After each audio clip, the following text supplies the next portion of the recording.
Hi friends! Welcome to our channels. Topic వచ్చి AP TET సంబంధించి మనకు డీఎస్సీ సంబంధించి కూడా లేటెస్ట్ అప్డేట్ అయితే వచ్చిందనమాట. సో, ఇక్కడ మనం చూడండి. సో, లేటెస్ట్‌గా అయితే మనకు వెయిటింగ్ న్యూస్‌లో అయితే వచ్చిందనమాట. ఇక్కడ చూడండి మనకు డీఎస్సీ వాయిదా అనేది ఇచ్చారు. సో, వీడియోలోకెళ్ళే ముందైతే ఎంతమంది డీఎస్సీ ఎగ్జామ్స్ అయితే ప్రిపేర్ అవుతున్నారో ఒక లైక్ రూపంలో తెలియజేయండి. సో, మన ఛానల్ ఎవరైనా ఫస్ట్ టైం విజిట్ చేసినా సబ్స్క్రైబ్ చేసుకొని సపోర్ట్ చేయండి. ఇక్కడ చూడండి మనకు రాష్ట్రంలోని ఉపాధ్యాయ నియామక పరీక్ష డీఎస్సీ వాయిదా చేస్తున్నట్లయితే మనకు విద్యాశాఖ అధికారంగా అయితే ప్రకటించింది. నేటి నుంచి మనకు పరీక్షలు జరగాల్సి ఉండగా ఎన్నికల నేపథ్యంలో వాయిదా పడినట్లయితే తెలిసింది. సో, ఇక్కడొచ్చేసి మనకు ఈ యొక్క డీఎస్సీ ఎగ్జామ్స్ అయితే పోస్ట్‌పోన్ చేశారు. మనకు అధికారికంగా అయితే మనకు విద్యాశాఖ అయితే తెలపడం జరిగింది. మనకు నేటి నుంచి అయితే ఈ యొక్క పరీక్షలు జరగాలి. కానీ ఎన్నికల నేపథ్యంలో ఈ యొక్క పరీక్షలనైతే మనకు వాయిదా వేశారు. సో, మనకు ఎలక్షన్ కమిషన్ నుంచి క్లియరెన్స్ వచ్చాక రివైడ్ షెడ్యూల్ అయితే మనకు ప్రకటిస్తామని పేర్కొంది. సో, మనకి ఎలక్షన్ కమిషన్ నుంచి ఎప్పుడైతే అప్డేట్ అయితే వస్తుందో అప్పుడే టెట్ రిజల్ట్స్ అలాగే మనకు డీఎస్సీ సంబంధించి ఈ యొక్క రీషెడ్యూల్ అనేది మనకు చేయడం జరుగుతుందనమాట.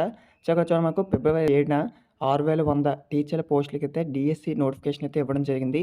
సో, ఈలోపు మనకు ఎన్నికల షెడ్యూల్ రావడంతో డీఎస్సీ అయితే నిలిచిపోయింది. సో, దీనికి సంబంధించి మనకు ఎలక్షన్ కమిషన్ నుంచి ఎటువంటి చిన్న అప్డేట్ వచ్చినా సరే మీకైతే ఇంటిమేట్ చేయడం జరుగుతుంది. మనకి ఎలక్షన్ కమిషన్ నుంచి అప్డేట్ వస్తేనే ఈ యొక్క డీఎస్సీ ఎగ్జామ్స్ కానీ, టెట్ రిజల్ట్స్ కానీ రిలీజ్ చేయడం జరుగుతుందనమాట. సో, మనకి ఎన్నికల కారణంగా అయితే ఈ యొక్క ప్రక్రియ అయితే పోస్ట్‌పోన్ అయితే చేశారు. సో, 1 ఆర్ 2 మంత్స్ అయితే మనం వెయిట్ చేయాల్సింది. దీనికి సంబంధించి మనకి ఎటువంటి అప్డేట్ ఇస్తారో కూడా తెలీదు. ఎలక్షన్స్ తర్వాత అంటున్నారు మరి. సో, దీనికి సంబంధించి మనకి ఎటువంటి చిన్న అప్డేట్ మీకు ఇంటిమేట్ చేస్తాను. ఎవరైనా కొత్తగా వెయిట్ చేసినట్లయితే సబ్స్క్రైబ్ చేసుకొని సపోర్ట్ చేయండి. Thanks for watching this video.